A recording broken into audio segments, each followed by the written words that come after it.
श्री स्वामी समर्थ अनंत कोटी ब्रह्मांड नायक राजाधिराज योगीराज परब्रह्म श्री स्वामी समर्थ महाराजांना कोटी कोटी प्रणाम। तसंच माझी ही व्हिडिओ जे सेवेकरी बघतायत त्यांना श्री स्वामी समर्थ। बघा मंडळी, आपल्याला सर्वांना माहिती आहे की 10 तारखेला 10 एप्रिलला स्वामी प्रकट दिन आहे। आता स्वामी प्रकट कसे झाले याची व्हिडिओ आपण बघणार आहे पुढे, पण आजच्या व्हिडिओमध्ये आपण हे बघणार आहे की स्वामी प्रकट दिन आहे आणि आपल्याला स्वामींसाठी काय सेवा करायची आहे। आपण आपल्यासाठी खूप काय करतो, स्वामींसाठी काय करतो, तर आपल्याला आजच्या व्हिडिओमध्ये हीच माहिती मिळणार आहे। आणि व्हिडिओ आपले अतिशय महत्त्वाचे आहे, काळजीपूर्वक बघा, पूर्ण व्हिडिओ बघा, स्किप करू नका।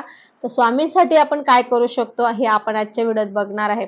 आपण बघा, स्वामींना आपण सारखं मागत असतो, स्वामी मला हे द्या, माझ्या मुलाचं लग्न करून द्या, माझं असं होऊ द्या, माझं तसं होऊ द्या, हे सारखं आपण स्वामींना मागत असतो। परंतु स्वामींना आपण काय देतो? स्वामींना पैसा वगैरे लागत नाही।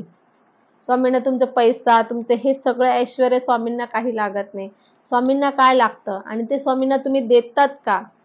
तर हे आपण आजच्या व्हिडिओत तेच बघणार आहे। तर आपण आजच्या व्हिडिओत हे बघणार आहे की स्वामींना आपण काय देणार आहे, स्वामी प्रकट दिनाला काय देणार आहे स्वामींना आपण। तर बघा, आता आपण बरेच जण स्वामी प्रकट दिनानिमित्त 21-11 दिवसाची सेवा करताय, स्वामी चरित्र सारामृताचे पाठ करताय, संकल्पित 11 करणार, 21 करणार। बरेच जणांचा फोन पण येतोय, करत आहे, व्हिडिओ बऱ्याच येत आहे त्या युट्यूबला, त्याच्यानुसार सेवा करताय। तर खरोखर जे स्वामी चरित्र सारामृत करतात ते खूप अतिशय पुण्यकारक लोक आहे, कारण की स्वामींची सेवा करणं हे म्हणजे ही परब्रह्माची सेवा करणं आहे। आणि परब्रह्म म्हणजे साक्षात ब्रह्मा विष्णू महेश यांचा अवतार दत्त महाराजांचा अवतार स्वामी आहे। आणि स्वामींमध्ये 33 कोटी देवांची ऊर्जा आहे, स्वामींमध्ये सगळे 33 कोटी देव आहे। तुम्ही जेव्हा स्वामी चरित्र सारामृत वाचता, स्वामींचा जप करता, श्री स्वामी समर्थ जप करता, जीही तुम्ही स्वामींची सेवा करता तर ती 33 कोटी देवांपर्यंत पोहोचत असते।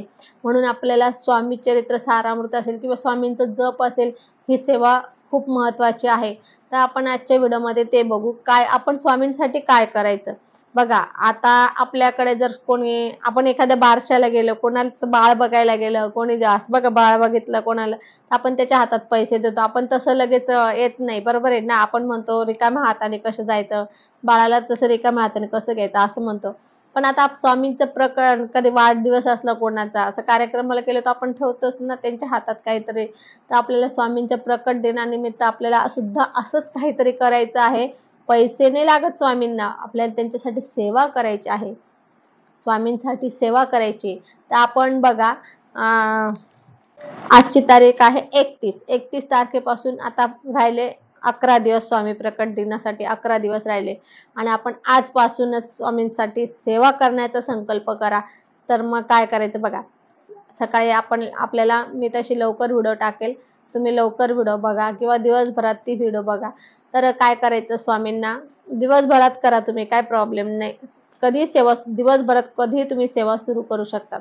स्वामींना सांगायचं, स्वामी आजपासून 11 दिवस, तुमच्या प्रकट दिनाचे 11 दिवस असतात ना, म्हणून स्वामी आजपासून 11 दिवस किंवा स्वामी तुमच्या आजपासून प्रकट दिनापर्यंत आमच्याकडून 11 स्वामी चरित्र सारामृत ही सेवा तुमच्यासाठी करून घ्या, किंवा 11 माळे जप रोज तुमच्यासाठी करून घ्या, हे आपण स्वामींना सांगायचं। आणि स्वामींसाठी करायची ही सेवा, कोणासाठी करायची? स्वामींसाठी करायची। तुम्ही वर्षभर खूप काही स्वामींना मागतात, पण आता हे स्वामींना द्यायचं आपल्याला। 11 माळे जप रोज स्वामींना द्यायचा आहे, 11 माळे जप 11 दिवस तरी आपल्याला स्वामींना द्यायचं आहे।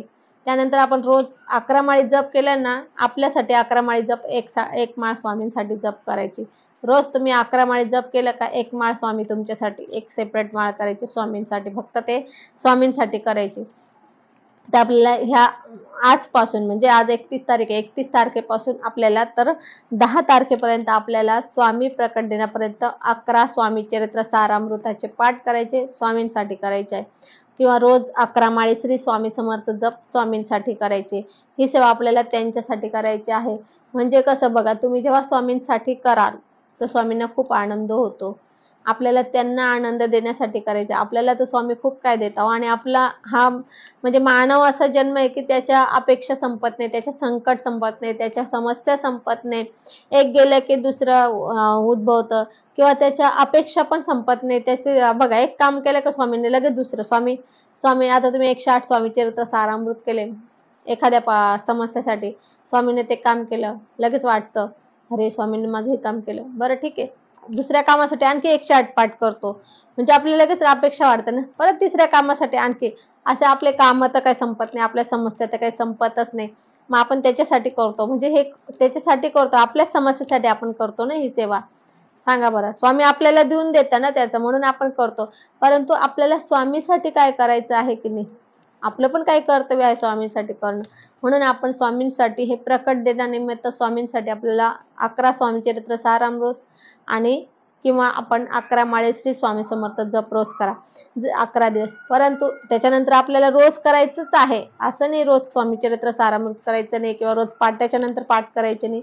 त्याच्यानंतर करतो ती तुमच्यासाठी असणार आहे. परंतु ही फक्त आणि फक्त स्वामींसाठी.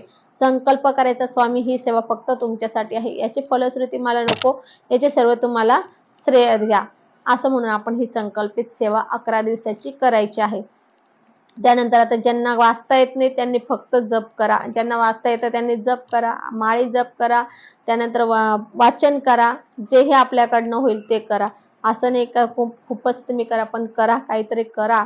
असं करा. जेव्हा तुम्ही स्वामींची सेवा कराल किंवा कुठल्याही देवाची सेवा कराल तर तेव्हा तुमच्यामधले निगेटिव्ह ऊर्जा निघून जाईल आणि तुमच्यामध्ये पॉझिटिव्ह ऊर्जा निर्माण होईल. म्हणून देवाचं करणं आजकालच्या युगामध्ये खूप गरजेचं आहे.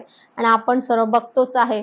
खूप लोक म्हणजे सात्विकतेकडे चालले आहेत, धार्मिकतेकडे चाललेले आहेत. खूप जण स्वामींचं करायला लागले. करोनापासून तर खूप जण देवाचं कार्य करायला लागलेले. त्याच्या अगोदर कोणी देवाला भजत नव्हतं. पण कोरोना हा असा एक आला ना काळ 2 वर्ष की अगदी बडे देवापुढे झुकायला लागले आणि तेव्हापासून देवाचं करायला लागले बरेच जण. कारण की त्यांना माहिती झालं की आता देवाशिवाय आपल्याला कोणी वाचू शकत नाही आणि आपल्याला दुसरा पर्याय नाही. आणि त्यावेळेला त्यांनी देवाचं केलं. त्यावेळेस त्यांना देवाने अनुभव दिला. म्हणून त्यांचं आता देवावर श्रद्धा बसली आणि ते देवाचं जास्त करायला लागले. तर म्हणून आपल्याला सुद्धा एक सांगणं आहे की आपण सुद्धा स्वतःसाठी तर खूप करतो, तर स्वामींसाठी आपल्याला ही सेवा करायची आहे. 11 दिवस स्वामींसाठी करा, नंतर आपल्यासाठी करा. मग तुम्ही काय मागायचं स्वामींना मागा. स्वामी प्रकट दिनापासून मग संकल्प करा. स्वामी आजपासून मी इतके पाठ करते, मला माझं हे काम होऊ द्या, माझं ते काम होऊ द्या. मग आपलं ते रुटीन चालू राहील. परंतु आपल्याला स्वामीसाठी फक्त करण्याची ही एक केवळ संधी आहे. तर ही संधी आपण चुकवायची नाही आणि स्वामींची सेवा आपण खास स्वामींसाठी करायची आहे. तर असो आपल्याला आजच्या व्हिडिओमध्ये हे कळालं आहे की स्वामींसाठी आपल्याला करायचं आहे 11 दिवसाचे 11 दिवस आहे आपल्याला हातामध्ये. 11 दिवस आपल्याला फक्त स्वामींसाठी करायचे आहे. तर बघा त्याची खूप मोठी ऊर्जा मिळते आणि स्वामींनी खुश होऊन तुम्हाला खूप काही दिलं. आता स्वामींनी आपल्याला द्यावं म्हणून आपल्याला ही सेवा करायची नाहीये. कारण की आपल्याला ह्या सेवेचं काही फलश्रुती नकोय. ही फक्त स्वामींसाठी आहे. म्हणून स्वामींना सांगताना सांगायचं, स्वामी मला ह्या सेवेचं फलश्रुती नको. मला ही सेवा फक्त आणि फक्त तुमच्यासाठी करायची आहे. ह्या सेवेचे पूर्ण श्रेय जे असेल ते तुमच्याकडे असेल आणि तुम्ही तुमच्याजवळ ठेवा. फक्त माझ्याकडनं तुम्ही सेवा करून घ्या. अखंड सेवा 11 दिवस किंवा तुम्ही सांगा मला 11 माळे श्री स्वामी समर्थ जप 11 माळे रोज तुमच्याकडनं म्हणजे माझ्याकडनं तुमच्यासाठी करून घ्या किंवा 11 स्वामी चरित्र सारामृत करून घ्या. हे फक्त तुमच्यासाठी करून घ्या स्वामी. असं स्वामींना सांगून आपण 11 दिवस सेवा करा. तर असो आज आपण इथेच थांबू. झालेली सेवा स्वामींच्या चरणी अर्पण करू. आपल्याला जर माझी ही व्हिडिओ आवडली असेल आणि नक्की आपण ही सेवा करा. माझे व्हिडिओ आवडले असेल तर लाईक शेअर कमेंट करा. माझ्या चॅनलला सबस्क्राईब करा. श्री स्वामी समर्थ.